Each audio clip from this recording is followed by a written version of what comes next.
You're listening to Fire Ecology Chats, a podcast series by the Association for Fire Ecology.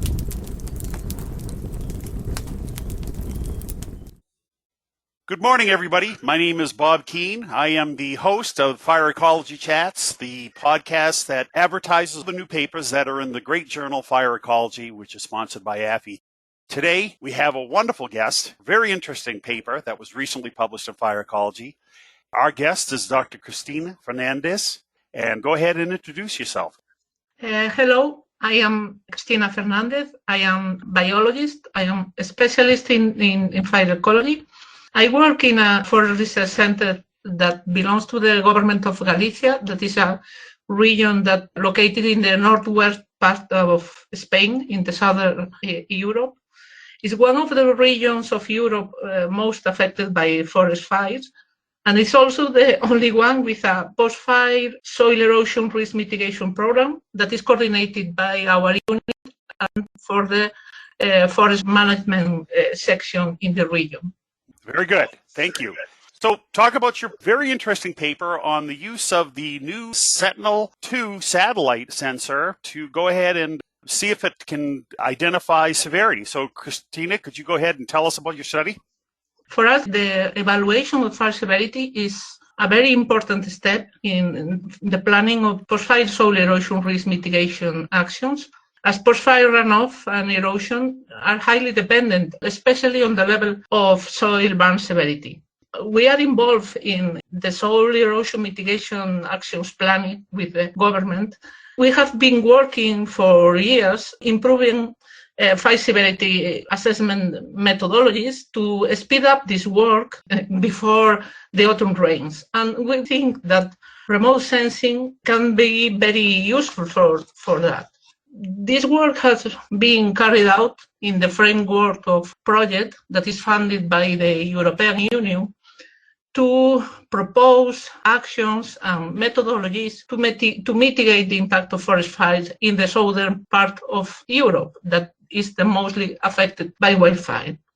This project gives us the opportunity of collaborating with other groups, Global Change Unit in Valencia University in Spain, that is a group of reference in remote sensing worldwide, since we are specialists in soils and in ecology. And I think it's a good example of joint collaboration between two different sides of the same problem.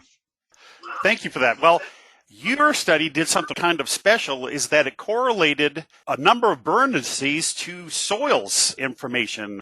You used 3 soil variables, I believe, Cristina. What were those 3 soil variables?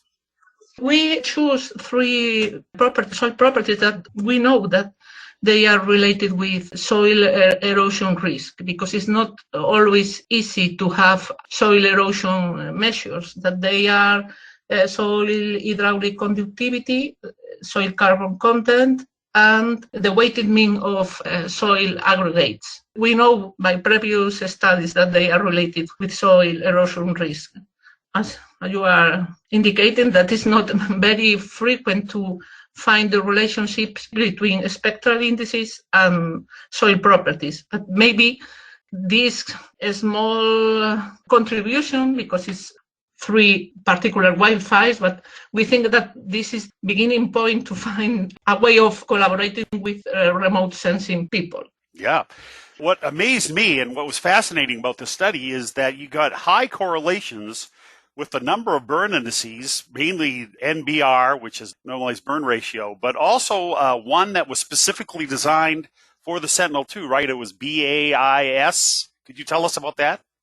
We are looking for another kind of indices because the experience we have with the NBR is that they can be very variable. The BAIS is something related with the burned area that is not so focused in severity. But for us, it was a surprise to find this kind of correlation. We know now that all the Sentinel-2 bands related with the red and infrared may be the way to find better correlations with soil properties in the future. Well, another thing I found fascinating was that in order to get at high severity fire, that the relativized indices did actually better than the normalized indices. Is that correct? Yeah, it's right. Maybe because we are carrying out this research in 3 different parts of Spain, and maybe these relative indices are better if you want to generalize your results, because you are comparing the pre and post images. Maybe this is the proper way, as other authors found before, even of comparisons between the pre and post seems better if you want to generalize your results.